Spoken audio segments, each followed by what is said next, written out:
So previous class we have seen combination of thin lenses, how to find equivalent focal length. 1 by f equivalent is 1 by f1 plus 1 by f2 plus 1 by f3. f1 f2 का f3 का value को with proper sign convention लेना चाहिए।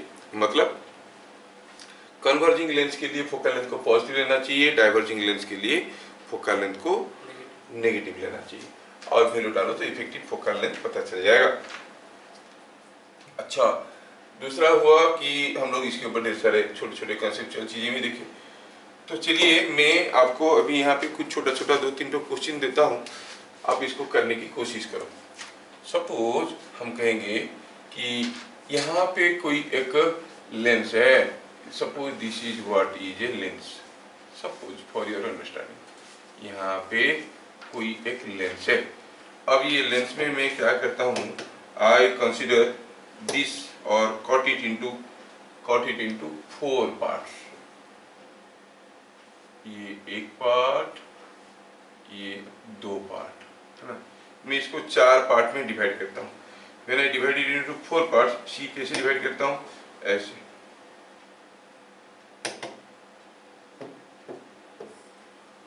मैं इसको ऐसे 4 part में divide कर दिया, ठीक है। Now it is divided into 4 parts. So you can clearly see the lens is cut into 4 parts. अगर ये पार्ट्स को लेके मैं डिफरेंट लेंस बनाऊंगा तो क्या होगा, पूछना है आपको कि अगर if given focal length of the lens shown, focal length of the lens shown is f, find focal length of combination of parts of this lens as shown। ठीक है, ये एक लेंस दिया गया है, इस लेंस का पार्ट्स को जोड़ के डिफरेंट सेक्शन बना रहे हैं। आपको बताना है what is the focal length of this part. ये पूरा लेंस का फोकल लेंथ कितना दिया है, f, लेकिन मैं आपको यहाँ पे कितना दिया हूँ, दिस मच, ठीक है। ऑप्शन बी में क्या दिया है, फोकल लेंथ ये हो गया 1 और दूसरे को भी इसके साथ जोड़ा हूं, लेकिन ऐसे जोड़ा। Now these are the 2 parts. तीसरे में क्या दिया है, तीसरे में दिया है कि ई हो गया एक पार्ट,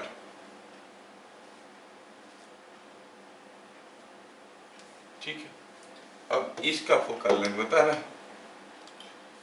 चौथे का क्या हो गया, चौथे का हो गया ऐसे,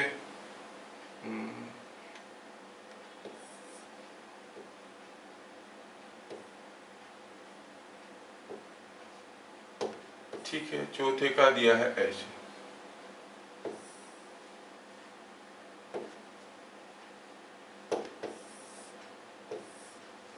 उल्टा करके दे दिया। अच्छा ऐसे दे दो, पहले चौथे का दे दिया ऐसा। तो ये सारा कॉम्बिनेशन की केस में फोकल लेंथ क्या होगा आपको पूछा गया। And last case but one of the most important case is, ये वाला दे रहा हूं, ये सारा केसेस में फोकल लेंथ क्या होगा। आपको लग रहा होगा कि बड़ा कुछ डिफिकल्ट है, ऐसा कुछ नहीं है, थोड़ा सा देख लो, थोड़ा बहुत चीजें, ट्रिकी चीजें समझ में आ जाना चाहिए।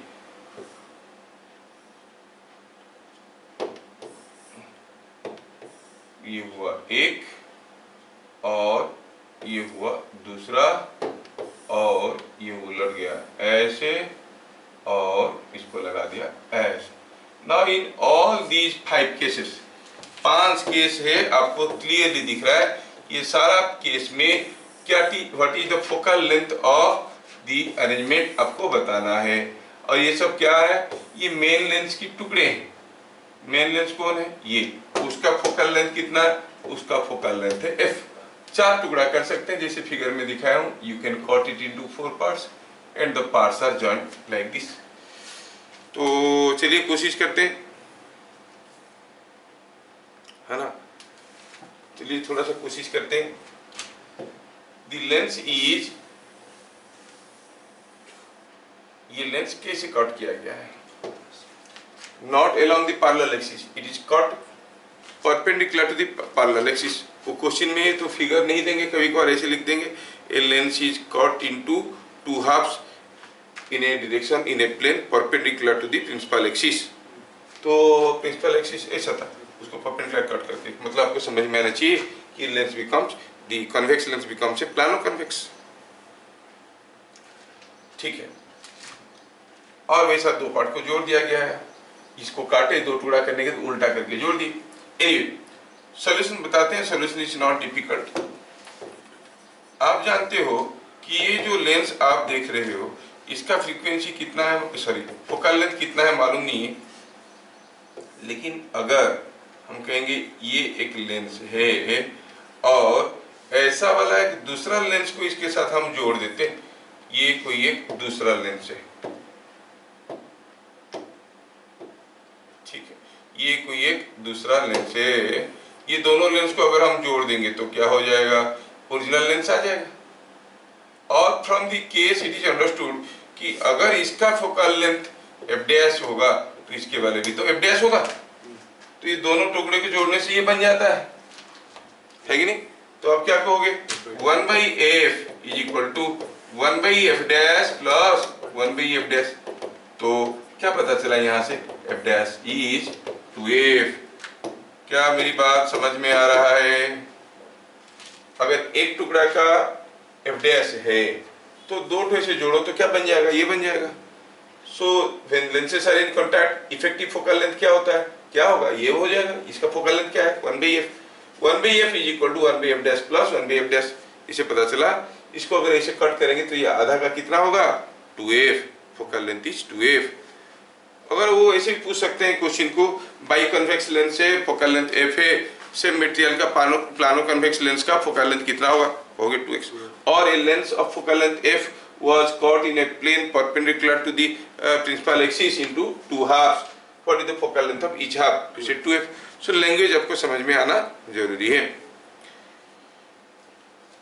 क्या ऑप्शन बी में अभी हमें पता चल गया है, क्या है, इसका फोकल लेंथ 2f है, ये हमें पता चल चुका है। We understood that the focal length of this is 2f, जबकि इसका फोकल लेंथ क्या था, f।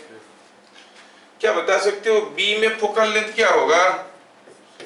अब ये 2f वाला 2 तो फिर से लगा है इन कांटेक्ट, तो 2f वाला अगर कांटेक्ट में रहेगा तो 1/f is equal to 1/2f plus 1/2f।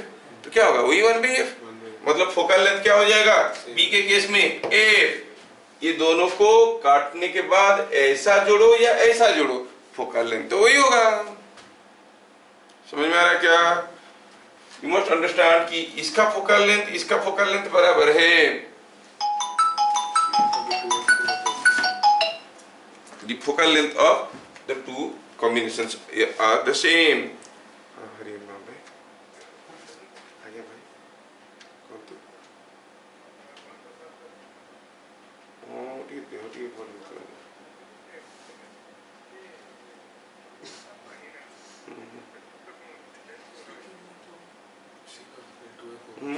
ତାଙ୍କର ଥିଲା ଗୋଟେ କୋର୍ଟ ଟର୍ମିନେଟ୍ ହେଇଛି, ତ ସେ ପୋଷ୍ଟଟା ତାଙ୍କର ସିଏ ଅଛନ୍ତି ହେଲେ ଏଚଏମ୍ ଇନଚାର୍ଜ ଅଫ୍ ପ୍ରାଇମେରୀରୁ ନାହିଁ, ମର୍ଜ ହେଇଗଲା ପରେ ସେ ଇନଚାର୍ଜ ପୋଷ୍ଟଟା ବନ୍ଦ ହେଇଯାଇଛି। ଆପଣ ସିଧା ଆପଣ ଇଗ୍ନୋର କରିଦିଅନ୍ତୁ, ଜଷ୍ଟ ଇଗ୍ନୋର ଦି ମ୍ୟାଟର। ସେମାନେ ବହୁତ ଉଲ୍ଟା ପୁଲ୍ଟା ହେଉଛନ୍ତି। ହଁ ଛାଡ଼ି ଦିଅନ୍ତୁ।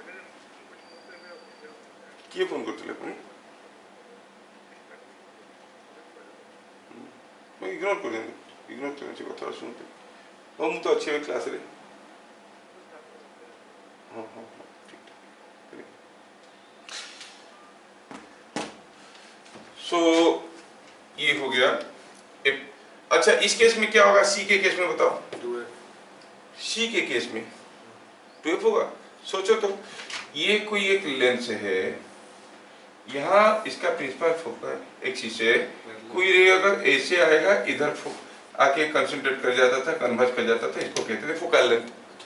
अगर ये निचला हिस्सा नहीं रहेगा तभी तो वहीं पे करेगा, क्या focal length will be affected? No. तो इस केस में भी फोकल लेंथ वही एफ ही होगा। क्या मेरी बात समझ में आ रहा है? अगर ये निचला हिस्सा को काट के निकाल देंगे तब भी कोई रे ऐसे जाएगा तो यही कन्वर्ज करेगा, तो फोकल लेंथ सी के केस में भी होगा एफ। नहीं? अच्छा, डी के केस में अब देखो, ये एफ और एफ कॉन्टैक्ट में, 2f होगा, कॉन्टैक्ट में होने से 1/f equivalent is equal to 1/f plus 1/f। तो इस केस में क्या हो जाएगा? f/2। नहीं आ रहा समझ में? ये 1/f equivalent is equal to 1/f plus 1/f, ये भी f है, ये भी f है, जोड़ दोगे तो हो जाएगा 1/f/2। सो ये f बन जाएगा इसका f/2, फोकल लेंथ बन जाएगा d के केस में, सॉरी d के केस में बन जाएगा ये f/2।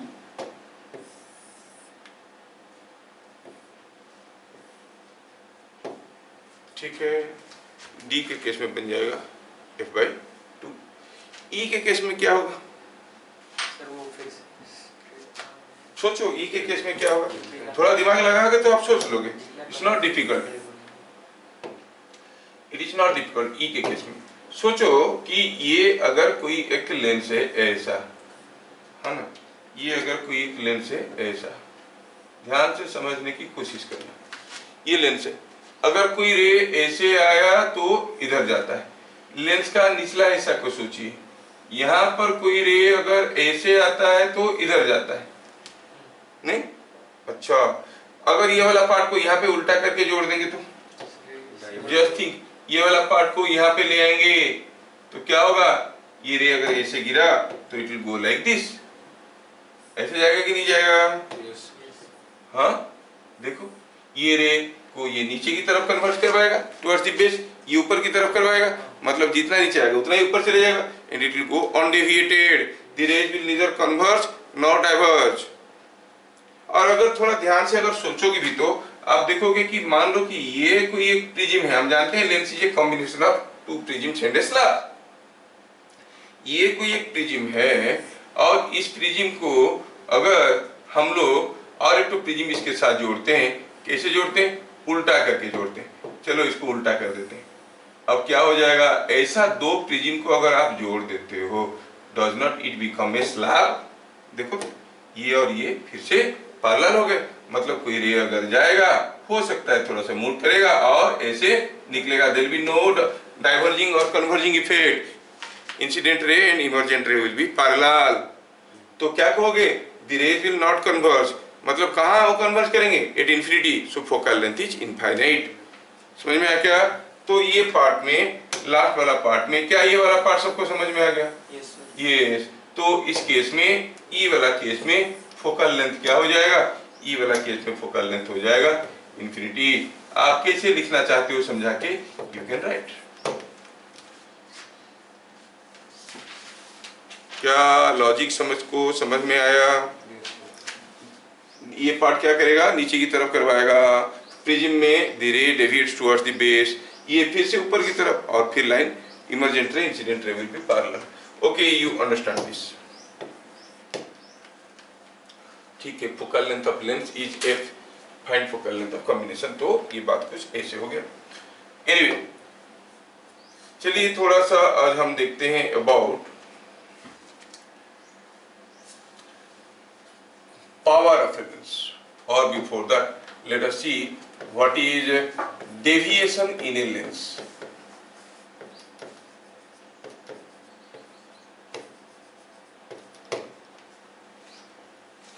Deviation in a lens, ठीक है, मैं थोड़ा सा इसमें बता देता हूँ ताकि आपको पावर क्या समझ में आ जाएगा। How you define power? आपकी जो बुक्स अवेलेबल है उसमें लेंस का पावर को ठीक से डिफाइन नहीं किया। कैसे डिफाइन करते हो तुम लोग? 1/4 focal length is equal to power, है कि नहीं? उसका यूनिट क्या होता है? डायोप्टर। क्या डायोप्टर का डायमेंशन मीटर इनवर्स होता है? पूछो तो, आस्क योर टीचर। और 1/4 फोकल लेंथ इन मीटर हो गया डायोप्टर, तो डायोप्टर का डायमेंशन क्या मीटर इनवर्स होगा? No, dioptre is a dimensionless quantity. Then कैसे हो गया? क्योंकि गलत डेफिनेशन देके सलाह देते हैं, काम बन जाता है। लंबा समय तक कोई चीज़ करने से वो आदत पड़ जाता है, आप सब सोचते हैं यही सही है ना। फिर कोई आता है बताता है कि नहीं ये जो कर रहे हो लंबे समय से सही लग रहा है, तुम कर रहे थे, तुम्हारा पापा कर रहे थे, पापा के पापा कर रहे थे, तो अब बदल जाओ, ये ऐसा नहीं है। तो थोड़ा ढंग से समझोगे तो चीज़ों को समझ में आएगा। डेविएशन इन लेंस का मतलब क्या है? जैसे कोई डेविएशन इन प्रिज्म क्या था, ये कोई प्रिज्म है, कोई रे ऐसे गया और ये देखो ऐसे जाना चाहिए था लेकिन गया ऐसे, ऐसे करके निकल गया, ये डेविएशन हो गया? नहीं, the ray was deviating from its path.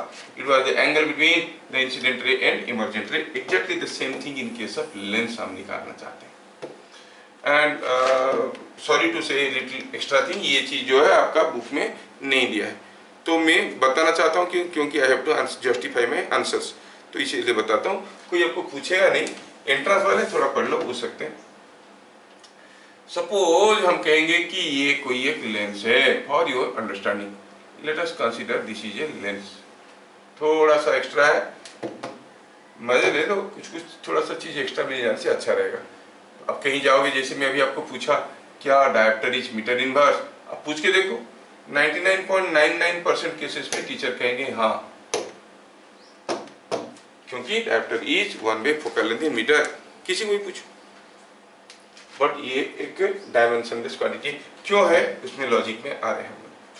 Supposing हम कहेंगे कि यहाँ से कोई ऑब्जेक्ट रखा हुआ या फिर कोई रे ऐसे गया, इधर गिरा, मुड़ने के बाद वो आके इधर गिरा, और यहाँ से कोई रे जाता है तो वो कन्वर्ज करके यहाँ पर आता है, इधर से कोई रे जाएगा वो आके यहाँ पे पहुंचेगा।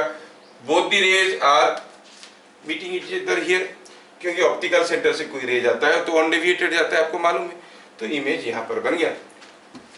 तो अगर ये ऑब्जेक्ट हुआ तो ये इमेज हुआ, ये ऑप्टिकल सेंटर है for your understanding.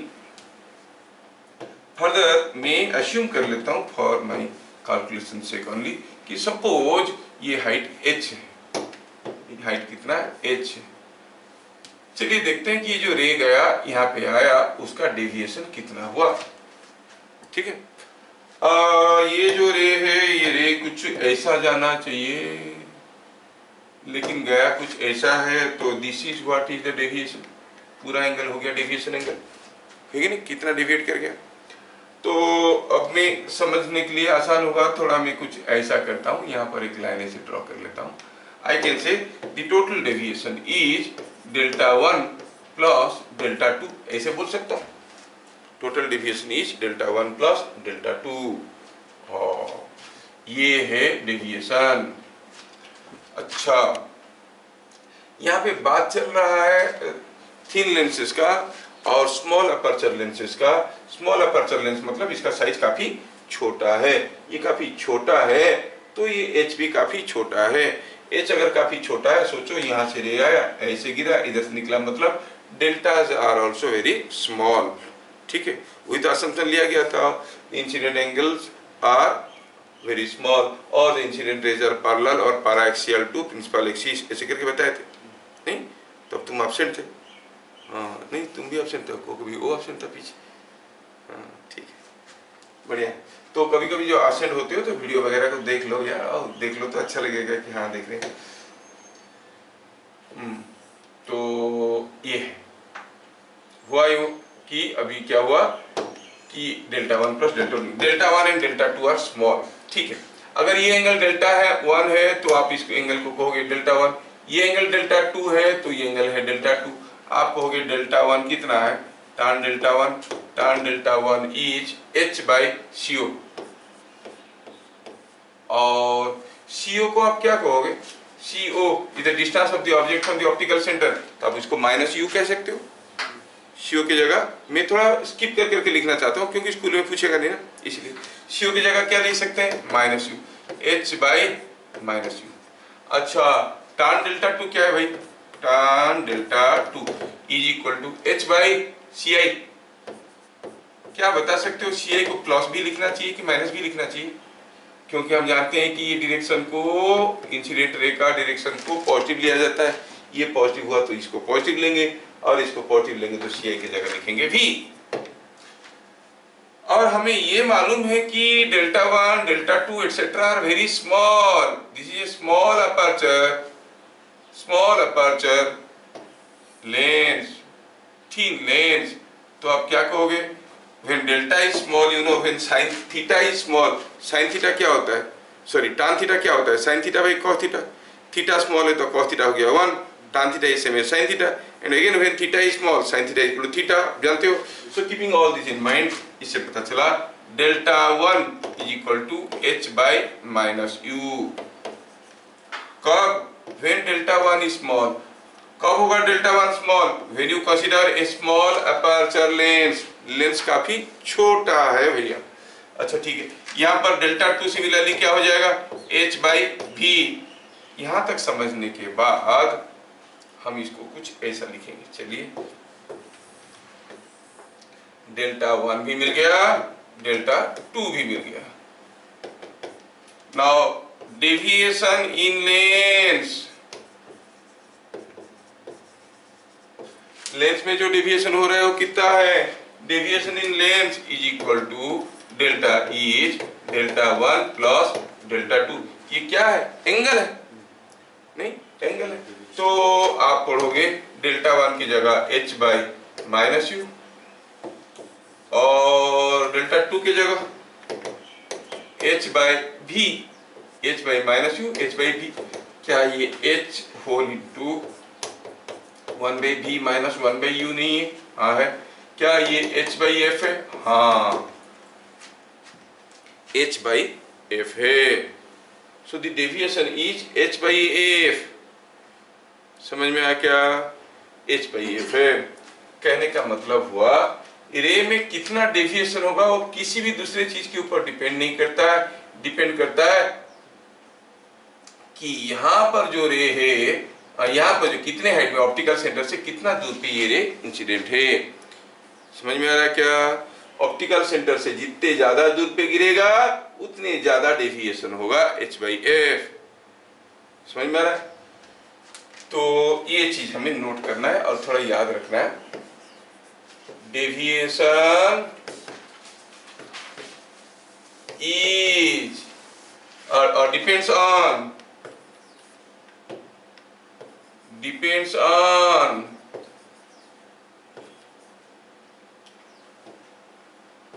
on h, what is that, distance, depends on distance of, लिख देते हैं, distance of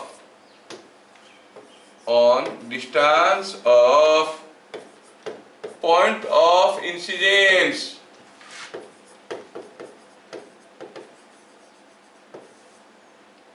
from optical center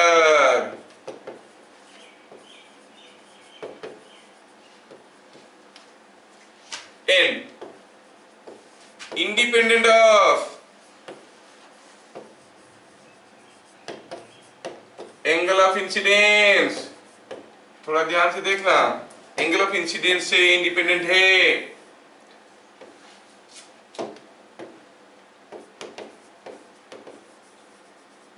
कहने का मतलब है अगर हमारे पास कोई एक लेंस ऐसा है और ये है उसका प्रिंसिपल एक्सिस और यहाँ से कुछ, अगर हम कहेंगे कि यहाँ से कुछ h हाइट में, यहाँ से h हाइट में, यहाँ से h हाइट में, यहाँ पे अगर ये पॉइंट में कोई रे गिर रहा है ऐसा वाला या फिर कोई दूसरा वाला ऐसा वाला, दो रेज आर इंसिडेंट, तो ये वाला रे नंबर 1 यहाँ पर जाने के बाद अगर जितना मुड़ जाएगा, जितना डेविएशन हो जाएगा, रे नंबर 2 यहाँ पर जाने के बाद उतना ही मुड़ जाएगा, डेविएशन उतना ही होगा।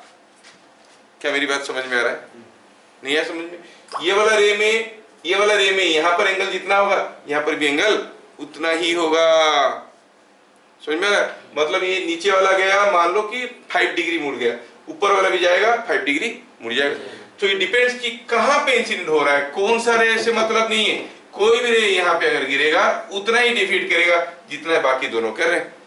सो ये किसके ऊपर डिपेंड कर रहा है, डिपेंड करता है on the value of h and f। वो कर लेते हैं एफ इज फोकल लेंथ। क्या बात समझ में आया? ठीक है, तो एच और एफ के ऊपर डिपेंड करता है डेविएशन। ठीक है, now we go to what is power of a lens. Power of a lens, power of a lens, ये डेविएशन वाला कंसेप्ट लगा के भी हम इक्विवेलेंट फोकल लेंथ निकाल सकते हैं। कॉम्बिनेशन ऑफ लेंसेज का बहुत ही आसानी से निकल जाता है। ठीक है, बहुत ही आसानी से निकल जाता है। ठीक है, power of a lens P, it is defined as, it is defined as the ability or the converging ability of a lens, ability of a lens, जो रे गिर रहे हैं उनको कन्वर्ज करने की एबिलिटी कितना रखता है। अगर सचमुच कन्वर्ज करने की एबिलिटी रखता है तो हम कहेंगे हाँ इसका पावर पॉजिटिव है, अगर डाइवर्ज कर देता है तो हम कहेंगे नेगेटिव है। So for converging ability, for converging lens rather lens power is positive and for diverging lens power is negative, power क्या है? नेगेटिव है। ये बात भी हमें समझ में आ गया। ठीक है, कन्वर्जिंग एबिलिटी को हम पावर कहेंगे। How you calculate power? Power of a lens is given by, पहले क्या लिखे? defined as the ability is given by the converging deviation of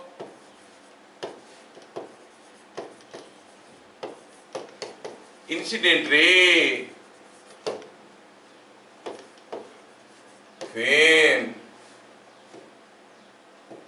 when it is incident at a distance 1 meter from optical center, optical centre से 1 metre दूरी पे गिरेगा तो deviation कितना होगा? जिसका जितना ज्यादा डेविएशन, सपोज हम कहेंगे हमारे पास दो लेंस है, ये एक लेंस है, ये एक लेंस है, और उनका पावर कंपेयर करना था। ये दो अलग अलग किस्म की लेंस है। पता चला इसमें यहाँ पे कोई रे आया, ऐसे गिर गया, इस केस में कोई रे ऐसे आया और ऐसे गिर गया, तो देखोगे इस केस में डेविएशन ज्यादा हुआ है, बहुत जल्दी कन्वर्ज कर दिया, जबकि ये डेविएशन एंगल इज स्मॉल। इन दोनों में से किसका पावर ज्यादा है? कन्वर्जिंग एबिलिटी, ये बहुत जल्दी कन्वर्ज करवा देता है, ये बहुत देर में कन्वर्ज करवाता है, तो इसका पावर ज्यादा है। कितना जल्दी ये फोकस करवा देता है, कन्वर्ज करवा देता है। तो कंपेयर करने के लिए दोनों का कन्वर्जिंग एबिलिटी हम जानते हैं कि h डिस्टेंस में गिरने से ये डेविएशन एंगल होता है h/f, बट हम लोग क्या कहते हैं कंपेयर करने के लिए 1 मीटर ले लेते हैं। 1 मीटर में गिरेगा तो इसका Δ1 ज्यादा है कि Δ2 ज्यादा है? जिसका ज्यादा है उसका पावर ज्यादा है। क्या मेरी बात समझ में आया?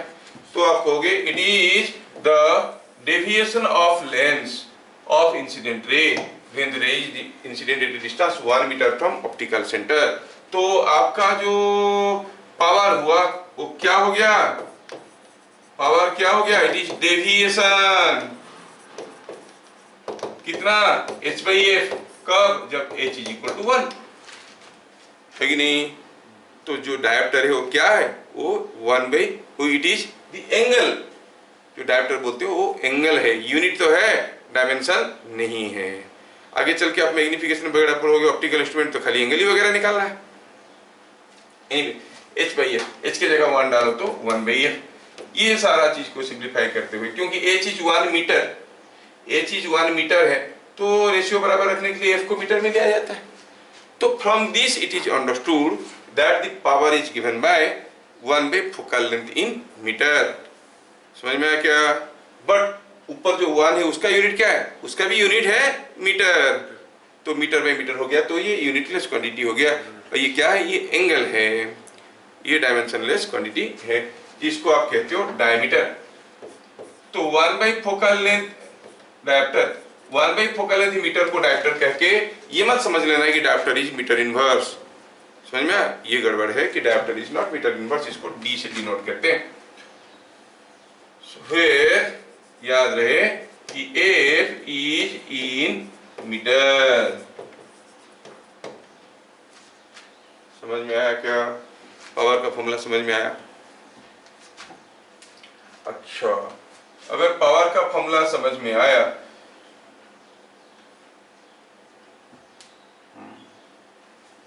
चलिए देखते हैं। When lenses are in contact,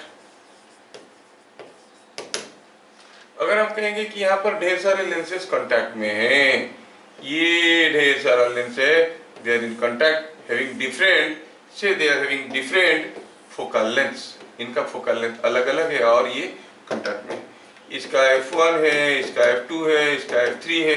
आपको मालूम है कि 1 by f equivalent is equal to 1 by f1, 1 by f2 and 1 by f3 and so on, and if the focal lengths are expressed in meter, 1 by f focal length is nothing but the equivalent power। तो आप कहोगे equivalent power P equivalent is equal to P1 plus P2 plus P3। When lenses are in contact, the total power is sum of their individual powers। क्या मैं आपको previous class बताया था total magnification क्या होता है? चलो बता देते हैं, शायद हम लोग की भी तो थे। टोटल मैग्निफिकेशन क्या हो रहा था? शायद we have done, I don't remember exactly. बताया था कि नहीं बताया था? यस यस यस, अच्छा ये नहीं बताया था, ठीक है। ओ तो ठीक है। अब when lenses are in contact, तो एक तो हुआ equivalent power is ordinary sum of individual power, ठीक है, ये हो गया पहला चीज। अब सोचो कि जब वो लेंसेज कांटेक्ट में थे, जैसे हमारा ये दो लेंस कांटेक्ट में थे, जब हम कैलकुलेशन की, मान लो कि यहाँ से u1 डिस्टेंस में कोई ऑब्जेक्ट रखे, वो इमेज बन गया v1 डिस्टेंस में, इसका जो इमेज दूसरे लेंस में ऑब्जेक्ट जैसे बिहेव किया, इमेज बना v2 में, नहीं, फिर v2 किसी तीसरे में ऑब्जेक्ट जैसे डिस्टेंस में बिहेव किया तो बन गया v3 में, ऐसे करके किए थे। इसका मतलब अगर पहला लेंस में मैग्निफिकेशन m1 है तो m1 कितना है? v1 by u1। मान लो कि फाइनल इमेज बना है v2 में, फाइनल इमेज बना है v2 में, तो दूसरे लेंस में मैग्निफिकेशन क्या है? Final image distance by object distance. दूसरे वाले का ऑब्जेक्ट डिस्टेंस क्या है? That is same as the image distance of the पहला लेंस, क्योंकि पहला लेंस का जो ऑब्जेक्ट है वो दूसरा लेंस के, पहला लेंस का जो इमेज है वो दूसरे लेंस की ऑब्जेक्ट जैसे काम कर रहा है।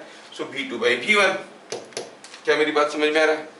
तो देखो, तो अगर हमको पूछा गया बड़ी तो ओवरऑल मैग्निफिकेशन, आप कहोगे u1 डिस्टेंस में ऑब्जेक्ट रखे, फाइनली इमेज बना v2 डिस्टेंस में, v2 बाई u1। तो ये दोनों को मल्टीप्लाई कर दो तो v1 कैंसिल हो जाएगा, v2 बाई v1 आएगा कि नहीं आएगा? इसका मतलब overall magnification is product of individual magnifications. अगर ये एक लेंस में यहाँ पर कोई ऑब्जेक्ट रखो, मैग्निफिकेशन होता है m1, दूसरे को रखो m2, तीसरे को रखो m3, तीनों को मिला के रख दोगे, क्या होगा? m1 into m2 into m3। Magnification will be multiplied but the power will be added. Total power will be p1 plus p2 plus p3। समझ में आया क्या? हाँ, क्या करें, सबको बहुत ज्यादा जरूरत नहीं है, फिर भी जो लोग नीट के लिए बैठे हुए थोड़ा इनको काम में लगेगा। आप में के अंदर काफी अच्छे बच्चे भी हैं, टोटल मैग्निफिकेशन और equivalent magnification, equivalent magnification is equal to m1 into m2 into m3। क्या ये चीज की एक्सप्लेनेशन चाहिए? देखोगे तो समझ में आ जाएगा। फिर से थोड़ा सा बता देता हूँ, शायद आप ध्यान से सुनोगे तो समझ में आ जाएगा। कोई लेंस में अगर यहाँ पर u1 डिस्टेंस में कोई ऑब्जेक्ट रखते हैं, चलो मानते हैं कि उसका इमेज v1 डिस्टेंस में बनता है।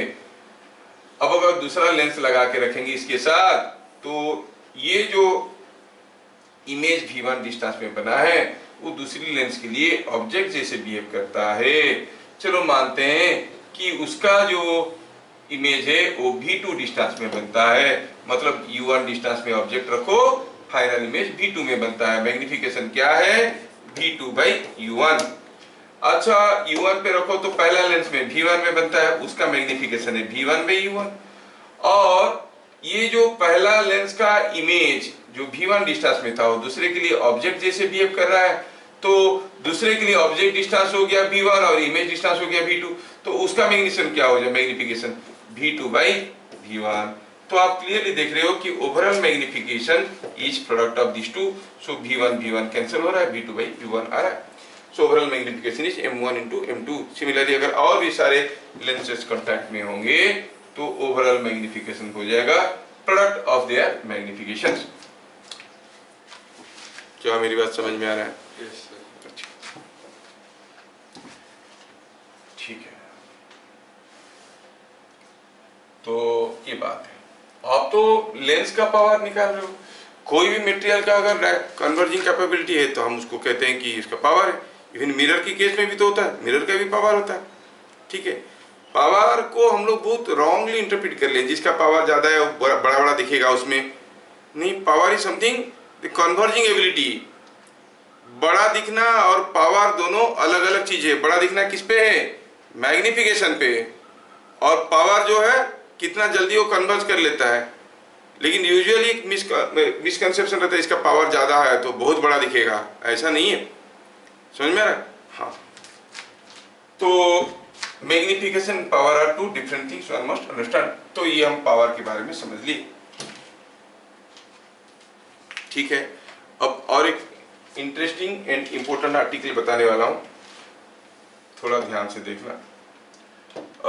की बुक में है डिस्प्लेसमेंट मेथड करके, बट उससे पहले एक छोटे से क्वेश्चन करते हैं, फिर आपको समझ में आएगा। एक केस स्टडी करते हैं, फिर उसके बाद वो डिस्प्लेसमेंट मेथड को बताएंगे, ठीक रहेगा। सपोजिंग हम कहेंगे कि यहाँ पे कोई एक स्क्रीन है। Here is a screen somewhere here. यहाँ पे कोई एक स्क्रीन है और इस स्क्रीन से कुछ d डिस्टेंस में हमने क्या किया? स्क्रीन से कुछ d डिस्टेंस में हमने क्या किया? कोई एक ऑब्जेक्ट रखा है। Here is an object. कितना दूर पे है? At a distance d from here.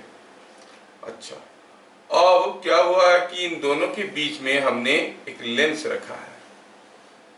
ये जो लेंस में यहाँ पे रखा, दोनों के बीच में कोई कन्वर्जिंग लेंस, तो पता चला उसके चलते यहाँ पर कोई एक इमेज फॉर्मेशन हो गया ऑन दी स्क्रीन। ये लेंस का पोजीशन L1 है, तो यहाँ पर कोई ऑब्जेक्ट रखे तो यहाँ पर इमेज बना। ठीक है, previously we have understood the principle of reversibility. हम देखे थे कि ऑब्जेक्ट कोई अगर लेंस से 20 सेंटीमीटर दूरी पे ऑब्जेक्ट रखो तो इमेज बनता है 40 सेंटीमीटर दूरी पे। अगर ऑब्जेक्ट रखेंगे 40 सेंटीमीटर में तो इमेज कहाँ बनेगा? 20 सेंटीमीटर में। हम लोग देखे थे position of object and image can be interchanged.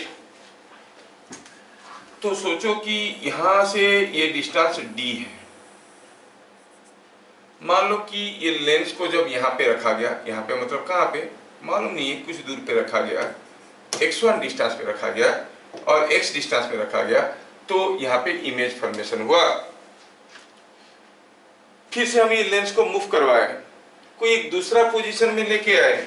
किसी एक दूसरा पोजीशन में लेके आने के बाद पता चला कि फिर से यहाँ पे क्या बन रहा है, इमेज बन रहा है ऑन द स्क्रीन। ठीक है, पहला पोजीशन दूसरा पोजीशन के बीच में क्या रिलेशन हमें पता करना है। तो थोड़ा समझते हैं, ये L2 है। तो पहले केस को प्रॉपरली लिखते हैं।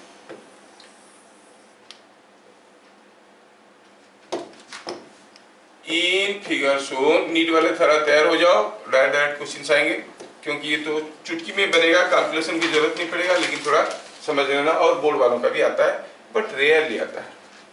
क्या करें, रेयरली आने से भी तो करना पड़ता है। In figure shown the screen and the object are fixed for two positions of the same length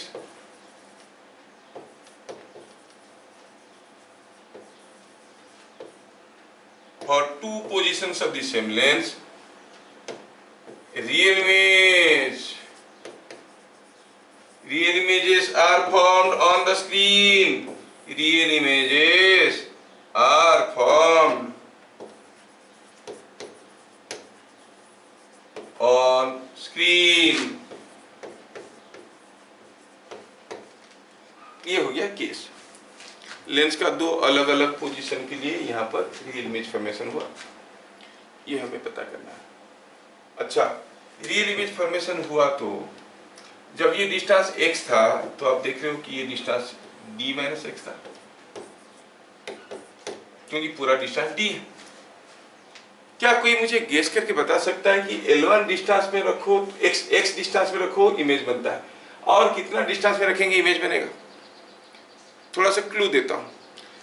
किसी लेंस से ऑब्जेक्ट को अगर हम 30 सेंटीमीटर दूरी पे रखते हैं तो 70 सेंटीमीटर दूरी पे एक इमेज बनता है। 70 सेंटीमीटर दूरी पे रखेंगे तो 30 सेंटीमीटर पे इमेज बनेगा, मतलब ऑब्जेक्ट और इमेज के बीच में डिस्टेंस वही 100 ही रहेगा। समझ में आया कि नहीं आया? यहाँ पर ऑब्जेक्ट और इमेज के बीच में डिस्टेंस फिक्स्ड है, कितना है, d। अगर x डिस्टेंस में रखने से इमेज बनता है d माइनस एक्स में, तो यहाँ से अगर इसका डिस्टेंस होगा d माइनस एक्स, तो इमेज क्या बनेगा, x में। क्या मेरी बात समझ में आ रहा है? तो अगर ये x है, ये d माइनस एक्स है, तो ये d माइनस एक्स है और ये x है, ये समझ में आना बहुत जरूरी है। तो हम कहेंगे दूसरे वाले लेंस के लिए ये हो जाएगा d माइनस एक्स। क्या मेरी बात समझ में आ रहा है? तो कितना मूव करवाने से होगा, ये डिस्टेंस हो गया d माइनस एक्स, ये डिस्टेंस हो गया x। तो थोड़ा जो डाटा हमें समझ में आता है लिखते हैं। For Lenz 1 object distance is minus x, image distance is d minus x, और हाइट ऑफ इमेज क्या दिया, हाइट ऑफ इमेज दिया गया है,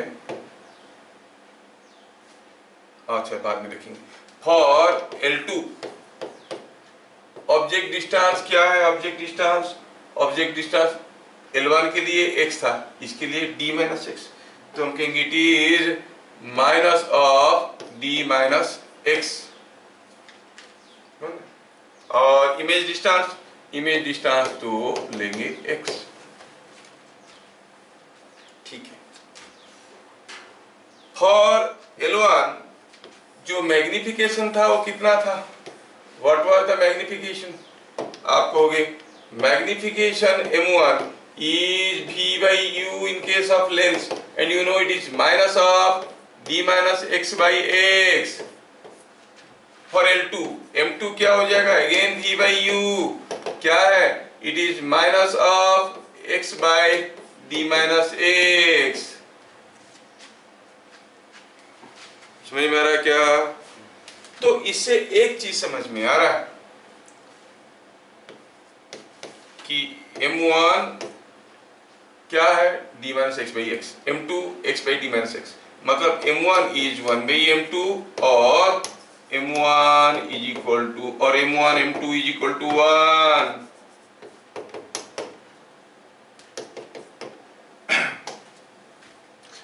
m1 m2 is equal to 1।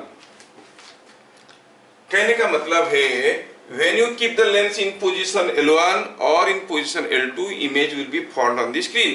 अगर पोजीशन L1 में डबल साइज का इमेज बना तो पोजीशन L2 में हाफ साइज का इमेज बनेगा। बस यही क्वेश्चन पूछते हैं मेडिकल एंट्रेंस वगैरह में। एक पोजीशन के लिए डबल साइज, मान लो कि 2 सेंटीमीटर का ऑब्जेक्ट था और पता चला for one position some 4 centimetre image was formed, for the other position again the image is form, what is the size? ये 2 गुना हुआ तो वो आधा हो जाएगा, तो 2 सेंटीमीटर था तो ये 1 सेंटीमीटर हो जाएगा। समझ में आ रहा है? तो क्या पता चला कि ये दोनों का जो मैग्निफिकेशन का प्रोडक्ट इज इक्वल टू 1। दूसरा केस है, लेट I1 और HI1 is height of image in case of L1। Height of image कुछ था और चलो मानते हैं कि HI2 is height of image in case of lens 2। ये इन लोगों को थोड़ा जरूरत में पड़ेगा, एंट्रेंस देने वालों को, जो लोग इंटरेस्टेड हो थोड़ा ध्यान से देख लो। दोनों केस में height of the object, height of the image दिया गया और हमें ऑलरेडी पता चल चुका है कि product of m1 and m2 is equal to 1। m1 m2 क्या है? They are the magnifications when the lens was in position L1 और L2। तो m1 into m2 is equal to 1। m1 के जगह वैल्यू लिखे height of the image by height of the object, नहीं, into height of the m2 के जगह height of the image by height of the object is equal to 1। तो इससे ये पता चल रहा है कि height of the object is root over of height of the image in the first case, height of the image in the second case। वो बोलेंगे एक पोजीशन में पता चला 4 सेंटीमीटर साइज का एक इमेज बना, दूसरा पोजीशन में 9 सेंटीमीटर साइज का इमेज बना। बताओ ऑब्जेक्ट का साइज क्या है? 4 into 9 का root over, that is 6 centimetre. समझ में आ रहा है क्या? सो अलग अलग पोजीशन L1 L2 पोजीशन के लिए अगर साइज ऑफ द इमेज हमें मालूम है, size of the object is root over of HI1 to HI2। क्या बात समझ में आया? चलिए बढ़िया है, आपको सारा चीजें समझ में आ रहे। अब मैं ये थोड़ा सा आपको आइडिया हो गया, तो now I want to go for the case of displacement method जो आपकी सिलेबस में मेंशन्ड है, to find out the focal length. लेकिन बहुत रेयरली क्वेश्चन पूछते हैं, शायद मुझे मालूम नहीं स्कूल में भी पढ़ाया कि नहीं पढ़ाया, डिस्प्लेसमेंट मेथड पढ़ाया लेंस में? मुझे पढ़ाना चाहिए कि नहीं पढ़ाना चाहिए? कोई एक लेंस का फोकल लेंथ कैसे पता करेंगे? It's a displacement method to know the focal length of a lens. Now we want to see displacement method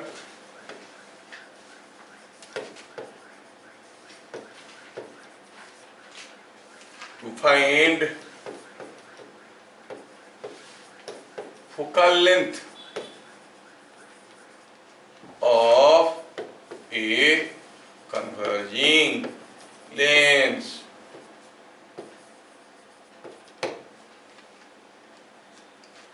यहाँ पे कोई एक स्क्रीन है और यहाँ पे कोई एक ऑब्जेक्ट है, object and the screen are both fixed. अब ये जो लेंस है, इसको लेंस को हमने मूव करवाएंगे और मुझे इसका फोकल लेंथ पता करना है।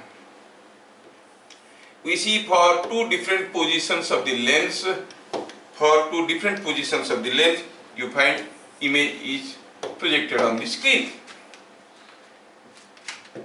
Here object and screen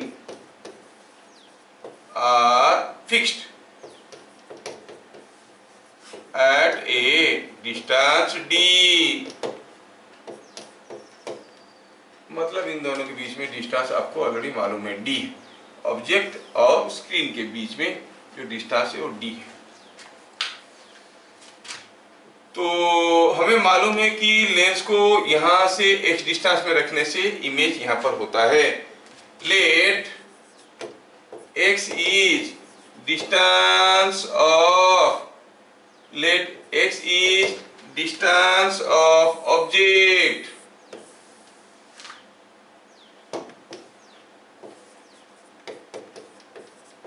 from lens.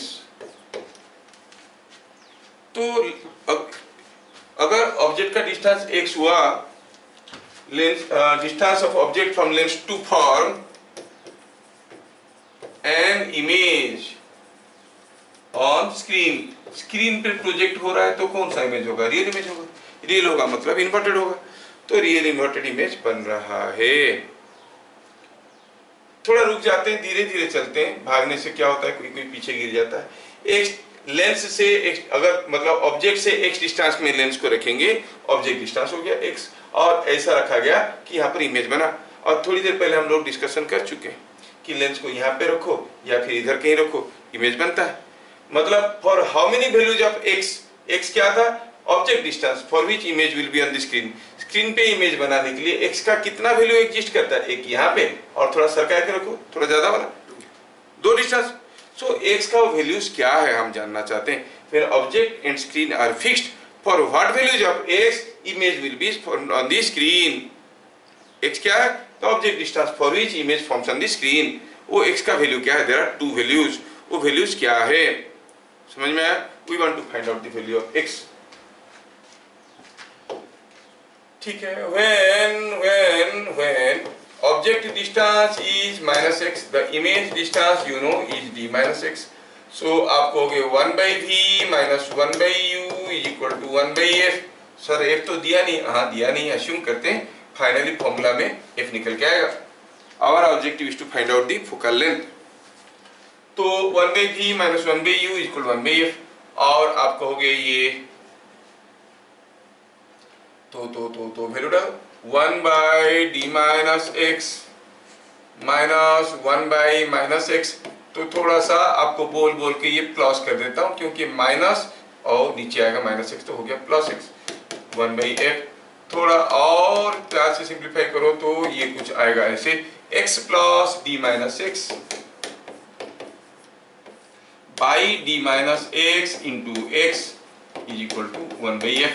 हाँ तो ये x तो कैंसिल हो गया, df इज इक्वल टू, इसको इधर ले लो, dx माइनस एक्स स्क्वायर, और थोड़ा सा सबको एक तरफ ले आइए, x square minus dx plus df is equal to 0। So it's a quadratic equation of x का मीन। सॉल्व करेंगे तो x का दो वैल्यू मिलेगा। x क्या है? Distance of the object for which image is forming on the screen. समझ में आया क्या था? x distance of the object for which image forms on the screen. डरो मत, कोई भी आप में से डिराइवेशन स्कूल में कभी नहीं पूछा, लेकिन 1 मार्क वाला एमसीक्यू में आया है। ठीक है, कोई डेरिवेशन नहीं पूछेंगे। और एंट्रेंस वाले तो फॉर्मूला याद रखना है। हो सकता है कि आपको लगेगा कि मैं ब्लॉक कर रहा हूँ, ऐसे होता है वैसे होता है लिख दूंगा, तो इसीलिए मैं इसको सारा चीज को डिराइव कर रहा हूँ। और दूसरा मकसद भी ये है कि हो सकता है आगे चल के आप कभी कोचिंग सेंटर खोलोगे और फिजिक्स पढ़ाओ तो मैं नहीं रहूँगा। नहीं, आपको आपके बच्चे पूछेंगे सर ये क्यों हुआ? नहीं, हमारे सर बोले थे। अरे हमारे सर बोलने से थोड़ी होता है, इसलिए हुआ, ऐसे बोलोगे ना। अभी तुम पूछोगे सर ऐसे क्यों हुआ, मैं बोलूँगा हमारा सर बोले थे, तो कोई पढ़ेगा मेरे पास? नहीं पढ़ेगा। तो लॉजिक ले देखो। तो ठीक है, थोड़ा देख लो चीजें।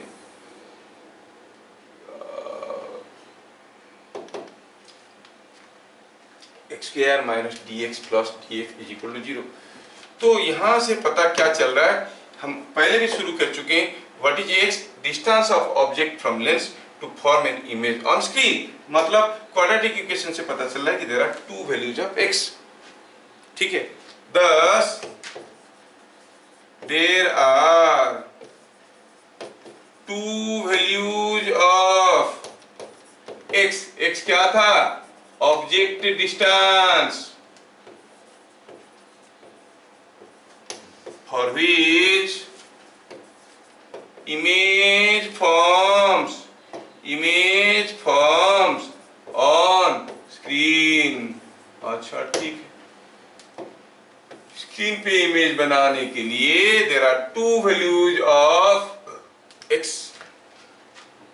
क्या आप में से कोई मुझे बताएगा what are those values? X कितना है? दो वैल्यू आएगा, you know this is a quadratic equation.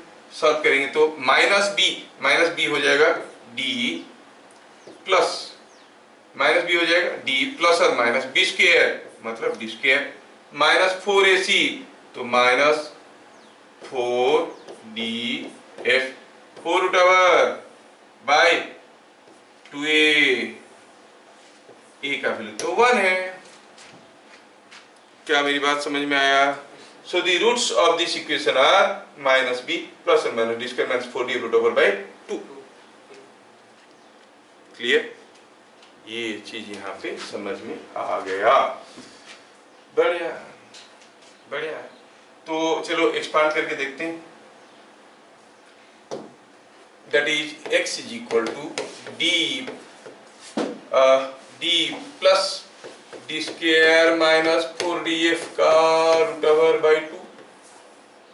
x का दो वैल्यू है, कॉल इट x1, दूसरा वैल्यू है x2। इट इज चलो ये वैल्यू को कहते हैं x2, दो वैल्यू है, ठीक है, जस्ट ए मिनट, ठीक ठीक। x1 हो गया ये और x2 हो गया x2 पहला वाला को माइनस ले लेता हूं। क्यों लेता हूं आपको समझ में आएगा, कोई फर्क नहीं पड़ता, किसी को माइनस किसी को प्लस ले लो।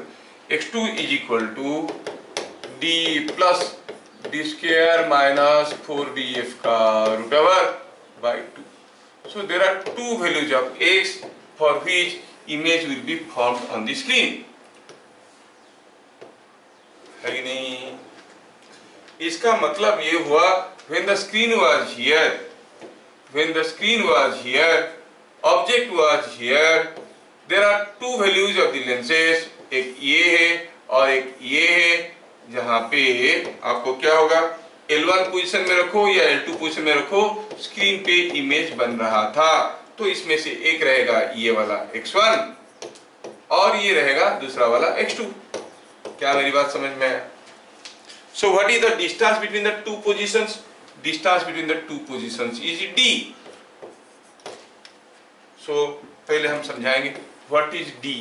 d here, d is the distance between the two positions, distance between the two positions of the lens.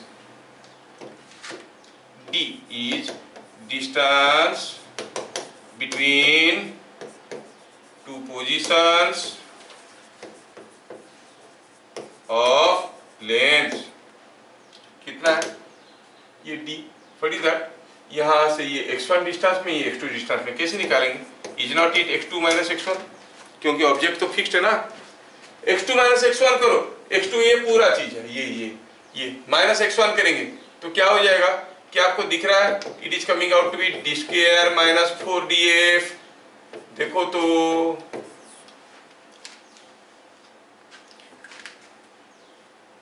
देख लो, x2 माइनस x1 करेंगे, ये d/2 कैंसिल हो गया, ये माइनस माइनस प्लस हो गया, इधर आएगा D square minus 4df/2 plus D square minus 4df/2 जुड़ के हो गया डी स्क्वायर माइनस 4df का रूट ओवर है। तो यहां से क्या पता चला? पता चला कि D square is equal to D square minus 4df। और यहां से पता ये भी चला कि जो f के लिए हम तरस रहे थे वो 4df, क्या है 4df किधर ले आओ? It is D square minus D square by 4d। This is the focal length of the lens. समझ में आया क्या? अगर ऑब्जेक्ट और इमेज के बीच में डिस्टेंस है कैपिटल D, आपको क्या करना है? लेंस को बैठा के मूव करवाना है।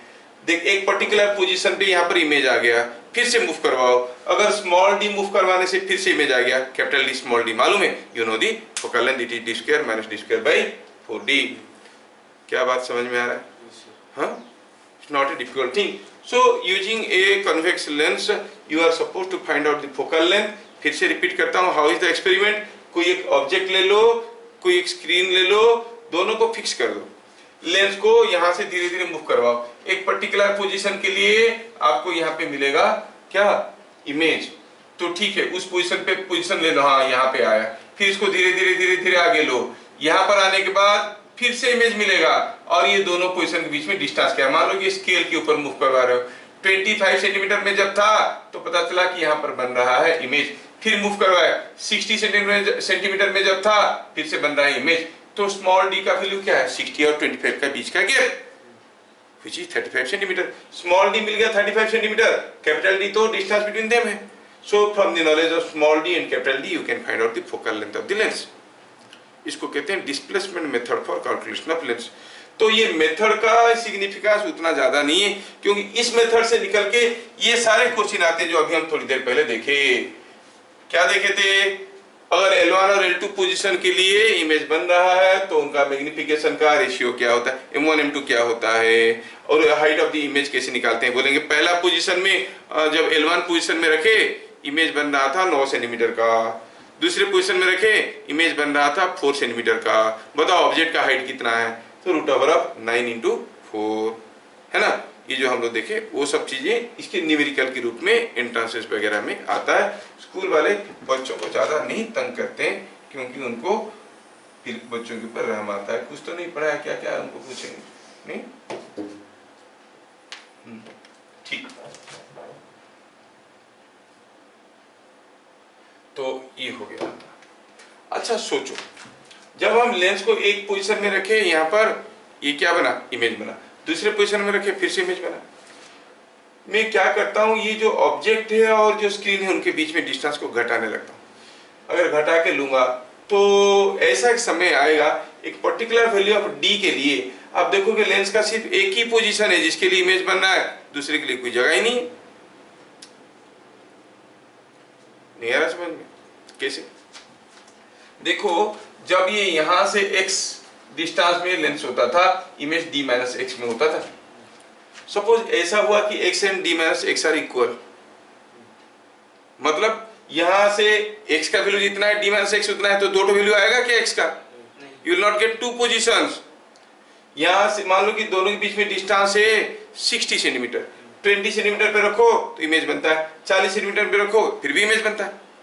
लेकिन मान लो कि दोनों के बीच में डिस्टेंस है स्क्रीन और ऑब्जेक्ट के बीच में 60 सेंटीमीटर, लेंस को चलाते हुए लिए जब 30 सेंटीमीटर हुआ तब इमेज बना, तो what is the other position, there is no other position, there is only one position. मतलब ऐसा केस में ये क्वाड्रेटिक इक्वेशन का दो रूट नहीं आएंगे, एक रूट आएंगे।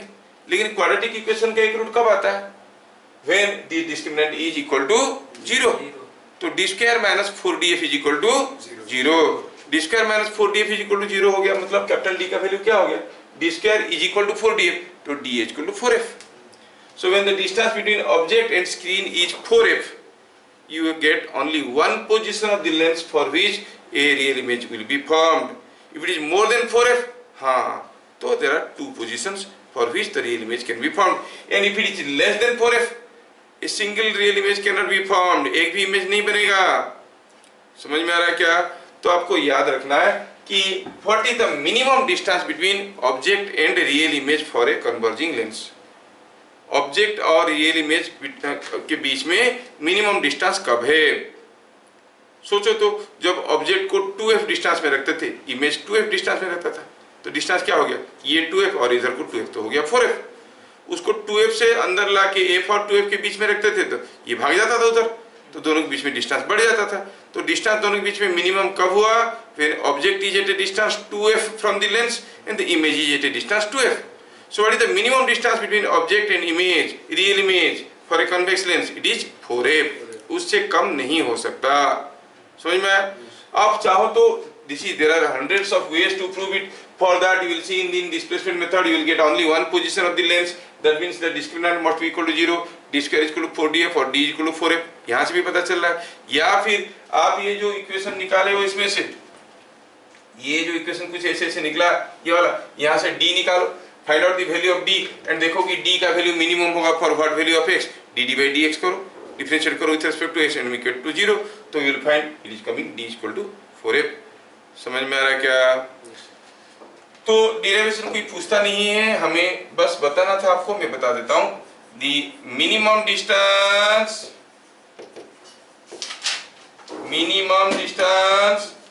याद रख लेना, between object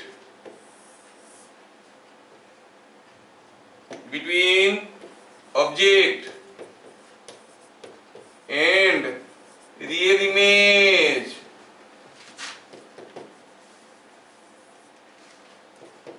of a converging lens is 4f। Object और कन्वर्जिंग लेंस के बीच में जो मिनिमम डिस्टेंस है दैट इज 4f। उससे कम नहीं हो सकता डिस्टेंस ऑब्जेक्ट और रियल इमेज के बीच में।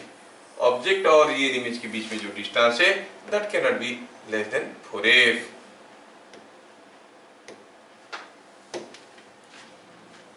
क्या बात समझ में आया? ये स्टेटमेंट बड़ा पावरफुल है, बड़ी बार आता है, इवन बोर्ड वाले भी उनका स्कूल एग्जाम में डाल देते हैं। डेरिवेशन नहीं पूछते। अब मैं आपको पहले भी बता चुका हूँ डेरिवेशन बताने का तरीका क्या है। अगर फिर भी कोई अगर बैठ गया कि नहीं डिराइव करके दिखाओ, तो अभी हम लोग ये इक्वेशन निकाले ना, इसमें से डी निकालो। फॉर योर अंडरस्टैंडिंग थोड़ा सा खाली रफ वर्क करके बता देता हूँ।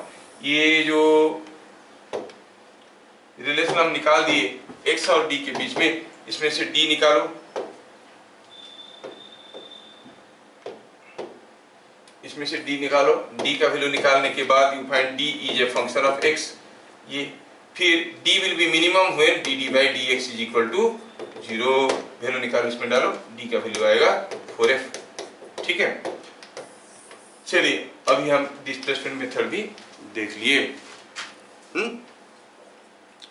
अभी नेक्स्ट देखना था इसमें, हाँ अभी हमें लेंस मेकर फॉर्मूला देखना है, लेकिन उससे पहले थोड़ा सा और एक दूसरा चीज बताना चाहेंगे।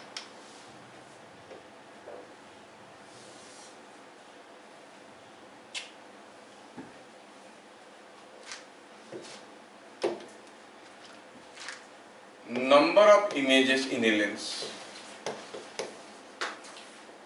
Number of images in a lens,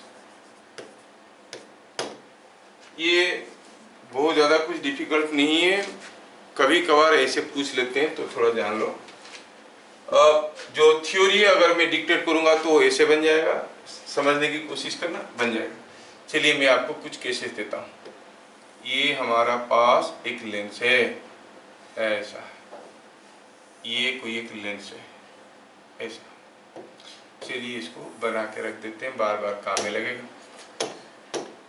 तो ये एक लेंस है और इस लेंस में पहला केस, अगर मैं ये लेंस में क्या करता हूं,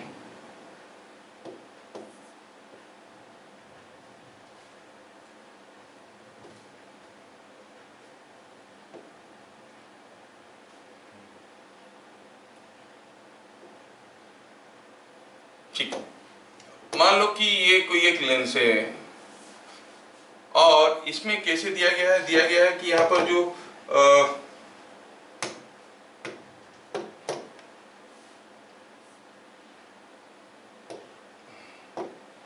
थोड़ा बनाना पड़ेगा फिगर, नहीं तो आपको समझ में नहीं आएगा।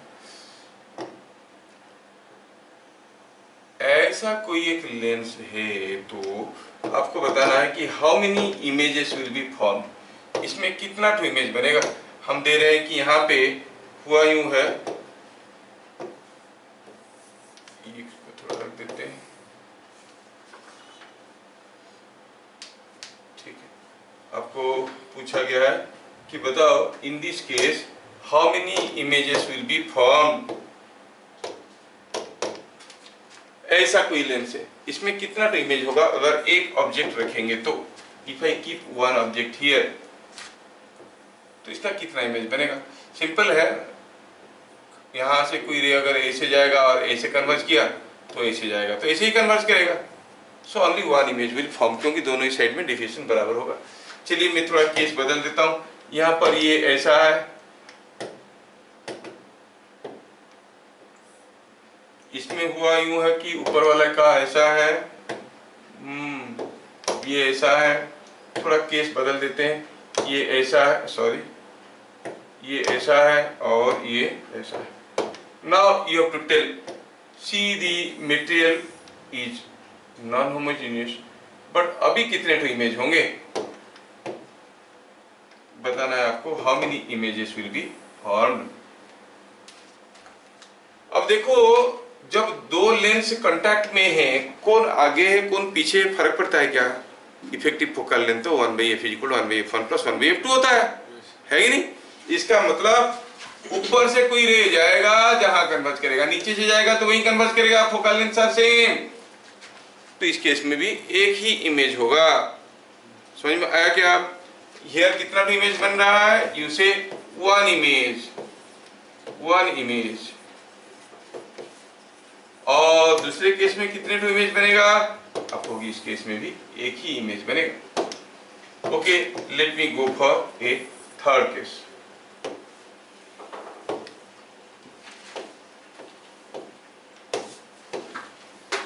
अब इस केस में देखिए,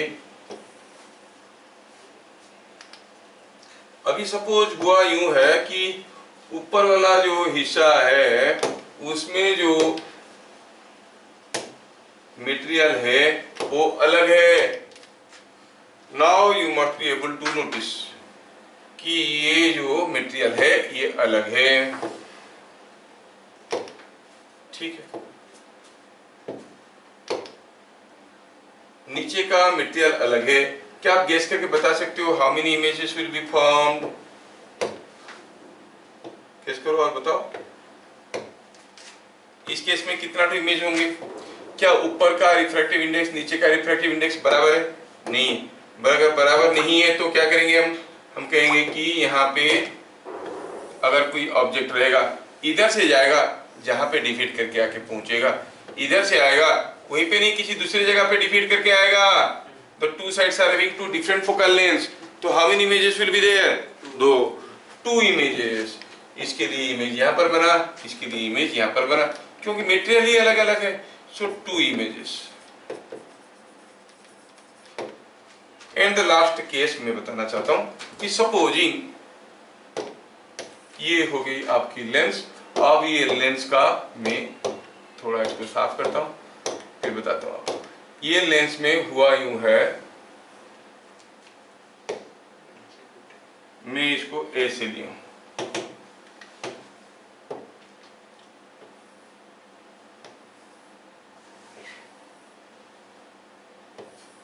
ठीक। अब हुआ यूं है कि ये वाला हिस्सा सेम मीडियम का है, ये वाला और ये वाला सेम मीडियम का है। सपोज ये वाला सेम एक मीडियम का है। क्या बता सकते हो how many images will be formed when you use this lens as a converging lens? क्या आप बता सकते हो?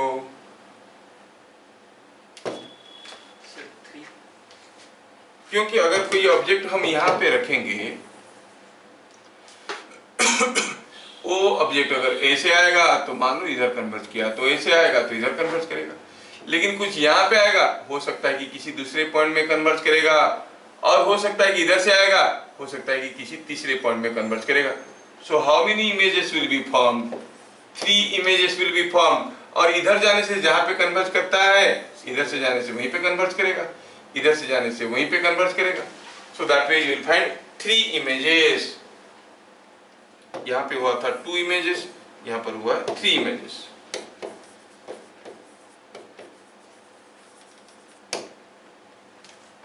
इमेजेस विल बी फॉर्म्ड,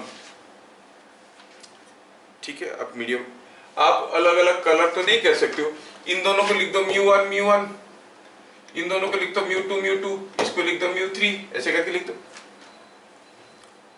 तो ये आईएससी बोर्ड का क्वेश्चन है और काफी दिन पहले एक बार पूछा था, तो मैं आपको करवा दिया क्योंकि इजी क्वेश्चन है, एंट्रेंस में ऐसे क्वेश्चन आ सकते हैं, तो बनाना मुझे लगा कि जायज है, इसको बता देते हैं how many images will be formed, ठीक है। नेक्स्ट होता है एक टिपिकल वेराइटी का क्वेश्चन कॉम्बिनेशन ऑफ लेंस के ऊपर। चलिए थोड़ा इसको देख लेते हैं।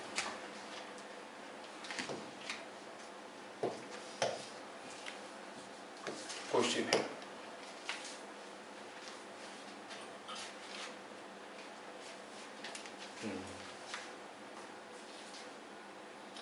क्वेश्चन क्या दिया है कि यहाँ पे कोई एक लेंस है, सॉरी प्लेन मिरर है, और यहाँ पे एक सोर्स और एक ऑब्जेक्ट रखा हुआ है, ठीक है, और दिया है कि ये जो डिस्टेंस है ये दिया गया है कि ये 40 सेंटीमीटर है, ये ऑब्जेक्ट है।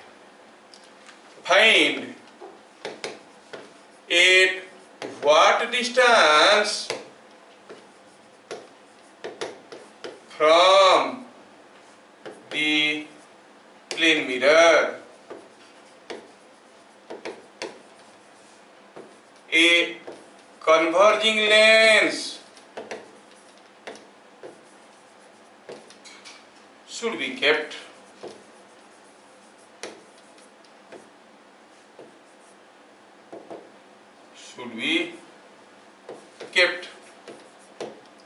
such that final image forms on the object। Final image कहां पर होगा? जहां पे ऑब्जेक्ट है वहीं पे होगा, ठीक है। फाइनल इमेज कहां पे होगा? जहां पे ऑब्जेक्ट वहीं पे होगा। आपको मालूम है कि यहां पर अगर कोई लेंस में हम ऑब्जेक्ट रखते हैं और सपोज यहां पे इमेज होता है, अगर यहां पे ऑब्जेक्ट रख देंगे तो इमेज यहां पे होगा, यह हमें मालूम है। मतलब यहां से जो रेज आ रहे हैं उनको अगर इसी डायरेक्शन में वापस भगा सकते हैं तो वो आके यहीं पे मिलेंगे, है कि नहीं? तो वापस भगाने के लिए कोई रे को आप वापस कब भगाते हो? ये कोई रे जा रहा है, आप चाहते हो कि एग्जैक्टली उल्टा वापस जाए, कोई मिरर ऐसे रख दो, गो बैक, नहीं? हाँ, इतना थोड़ा समझ में आ गया तो आपको थोड़ा और सोचना है कि यहां पर हम कहीं एक लेंस रख दिए और पता चला कि जो इमेज था, फाइनल इमेज, वो पोजीशन ऑफ ऑब्जेक्ट के ऊपर बना। मतलब यहां से जो रे गया होगा, यहां से जो वापस आया होगा, एग्जैक्टली उसी रास्ते में आया होगा। और कोई मिरर पे कोई चीज गिरेगा एग्जैक्टली उसी रास्ते में कब आएगा? जब वो कैसे गिर रहा है, नॉर्मल इंसिडेंट है, ऐसा गिरेगा तब, नहीं? तो इतनी सारा जानकारी के बाद आप कहोगे कि हाँ, तो पक्का ये कुछ ऐसा गया होगा और ऐसा वापस आया होगा कि यहाँ पे गिरेगा फिर से। समझ में आ रहा है क्या? The image will form on the object if the ray diagram is something like this। समझ में आया? Image will form here, यहां से कोई रे गया ऐसे और ये वापस आया। क्या पूछा निकालने के लिए? Distance from the plane mirror, the converging lens must be kept। पूछा है बताओ ये डिस्टेंस कितना होना चाहिए। अब ये कितना होना चाहिए मालूम नहीं है, लेकिन ये ऑब्जेक्ट को जब हम यहां से रखे, कॉन्वेक्स लेंस का फोकल लेंथ नहीं दिया है, और सॉरी थोड़ा मेंशन कर देते हैं, given focal length of lens is 24 centimetre. क्या दिया? लेंस का फोकल लेंथ कितना है? 24 सेंटीमीटर। हाँ, समझ में आया क्या? अभी x क्या है पता करना है, लेकिन हम देख रहे हैं कि यहां से कोई रे अगर आ रहा है और फिर ऐसे चले जा रहा है तो this must be the focal point. इसका मतलब ये फिगर से ही पता चल रहा है कि दिस इज नथिंग बट 24, तो बाकी x कितना है? पूरा 40 से तो x हो गया 16 सेंटीमीटर। सिंपल है। समझ में आ रहा है क्या? सो आंसर क्या हो गया? आंसर क्लियरली दिख के समझ में आ रहा है कि इट इज 60, डिस्टेंस है 40 minus 24 is equal to 16 centimetre.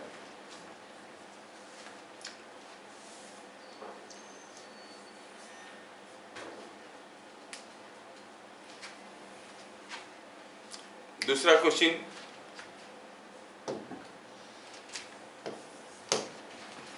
यहां पे कोई एक लेंस है कोई एक दूसरा लेंस है, दोनों कन्वर्जिंग है, फोकल लेंथ f1 f2 है, ये डिस्टेंस d है,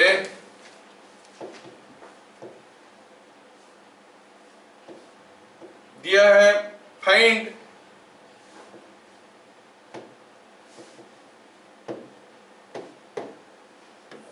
बोला है कि यहां पर कोई रे ऐसे आ रहा है, a ray is coming and falling like this.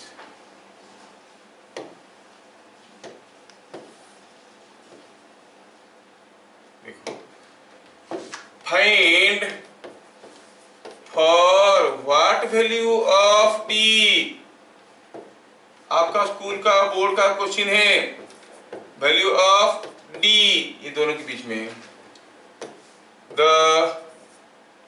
Incident ray and final emergent ray, final emergent ray are parallel.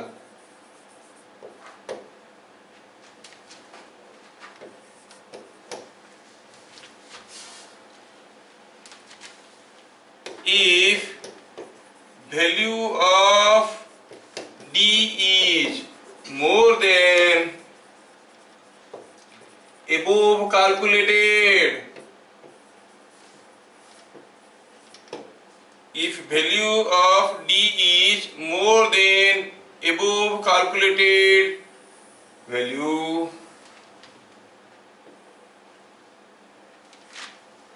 your calculated value, then the combination behaves as converging or diverging, ऐसे करके पूछा ये जो कॉम्बिनेशन है converging जैसे behave करेगा कि diverging जैसे बिहेव करेगा, एज कन्वर्जिंग और डाइवर्जिंग, एज कन्वर्जिंग और डाइवर्जिंग। क्या बातें समझ में आया? दिखने में कितना डरावना लगता है जबकि है नहीं, अब थोड़ा सा देखोगे तो समझ में आ जाए। एज कन्वर्जिंग और डाइवर्जिंग बोल रहा है कि जो दोनों रे रहेंगे, incident ray emergent ray parallel रहेंगे, मतलब डेविएशन क्या होगा? जीरो। जिस डायरेक्शन में जा रहा है उसी डायरेक्शन में जा रहा है। सोचो तो हाउ विल बी द रे डायग्राम। अभी ये क्या आपको लग रहा है कि यहाँ पर घुसने के बाद ऐसे जाएगा? ये तो हो नहीं सकता, नहीं। अच्छा, तो अगर बात कुछ ऐसा हुआ कि ये ऐसे घुसा और ऐसे आया अंदर और ऐसे गया, हाँ ये तो हो सकता है। ये रे ऐसे आया और इधर से प्रिंसिपल एक्सिस को कट कर रहा है, तो आप ये लेंथ को क्या कहोगे? F1। और यहां से कोई रे आया, इसमें गिरा और ऐसे गया, तो ये लेंथ को क्या कहोगे? तो what is D? F1 plus F2। So simple. समझ में आया क्या? अगर d का वैल्यू F1 प्लस F2 से ज्यादा हो गया तो तीसरे ये जो पॉइंट होगा इसका तो F1 में कटेगा ही, लेकिन वो उसका F2 और 2F2 के बीच में आ जाएगा, तो फिर ये रियल इमेज बनाएगा, तो ये कन्वर्ज कर जाएगा। तो आप क्या कहोगे? अगर d is more than F1 plus F2 it will be behaving as converging. और अगर मैं d को कम कर देता हूं, मतलब सेकंड वाले का फोकल लेंथ यहाँ पर आ जाता है, तो पहले का जो इमेज है दूसरे का फोकल लेंथ और ऑप्टिकल सेंटर के बीच में आएगा, तो क्या बनेगा? वर्चुअल इमेज बनाएगा, तो it will behave as diverging. So when d is more than F1 plus F2 it behaves as converging, d is less than F1 plus F2 it behaves as diverging. क्या मेरी बात समझ में आ रहा है? हाँ, तो क्या लिखेंगे आंसर में? आंसर हो गया d is equal to F1 plus F2, d more than F1 plus F2 behaves as converging and d is less than F1 plus F2 it behaves as diverging। क्या ये बात समझ में आ रहा है?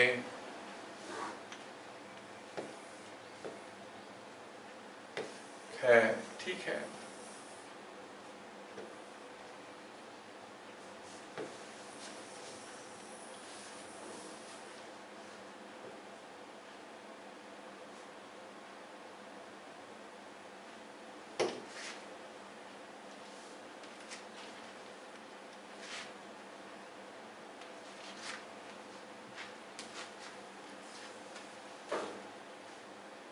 समझ में ये बात हो गया। तीसरा केस होता है वो जो इमेज फॉर्मेशन वाला, ये बड़ा इंपॉर्टेंट है कि हम जैसे हम प्लेन मिरर किए दी image will form on the object बताए, वैसे ही स्फेरिकल मिरर के लिए आता है जो आपको बन जाएगा आपसे। ये दिया है कि एक लेंस है जिसका फोकल लेंथ मान लो f दिया हुआ है सपोज 40 सेंटीमीटर दिया हुआ है, ठीक है। और हुआ क्या है कि यहाँ से कुछ डिस्टेंस पे एक स्फेरिकल मिरर रखा है,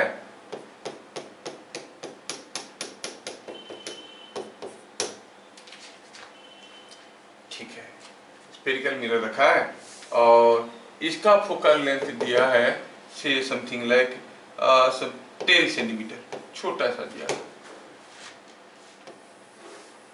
क्या दिया? एट व्हाट डिस्टेंस फ्रॉम,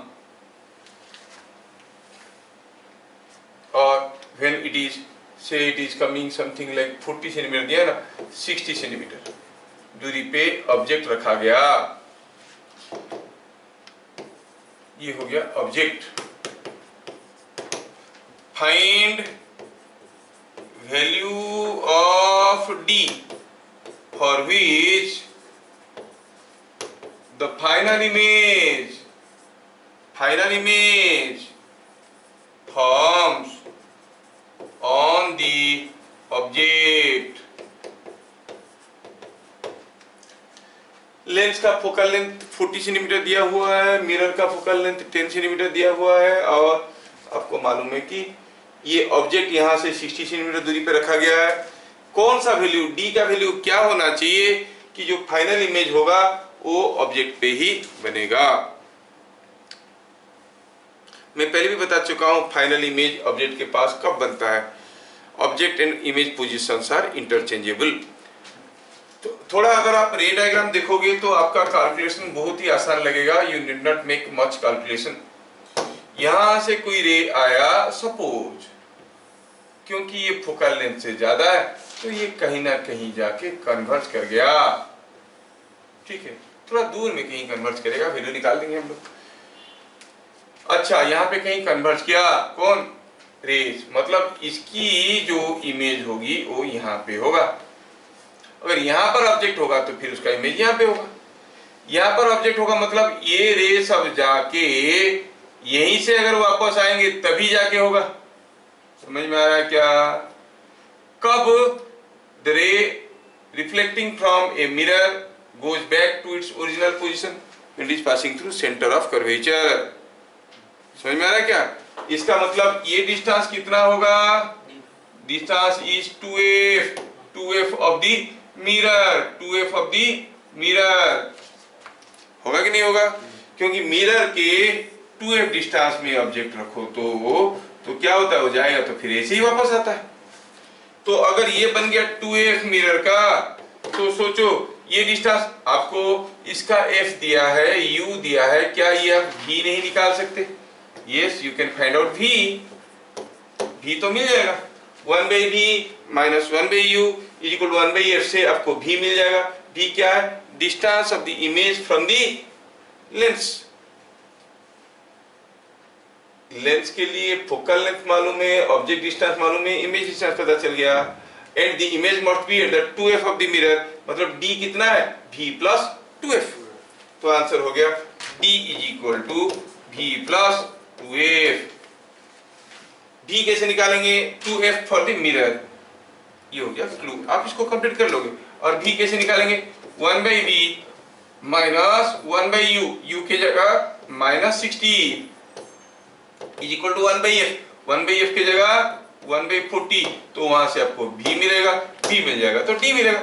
बस दो ही तो कैलकुलेशन है, क्या मेरी बात समझ में आ रहा है? ओ मुकम करोति वाचालम पंगुम लंघयते गिरिम। बिना माइक्रोफोन में भगवान भी कैसे बात करवाएं किसी से? नहीं, यत् कृपा तमाम बंदे परमानंद माधव। निधि प्रिया को समझ में आ रहा है? Yes sir. देखो निधि प्रिया कितने दूर से है, शी इज फ्रॉम पटना।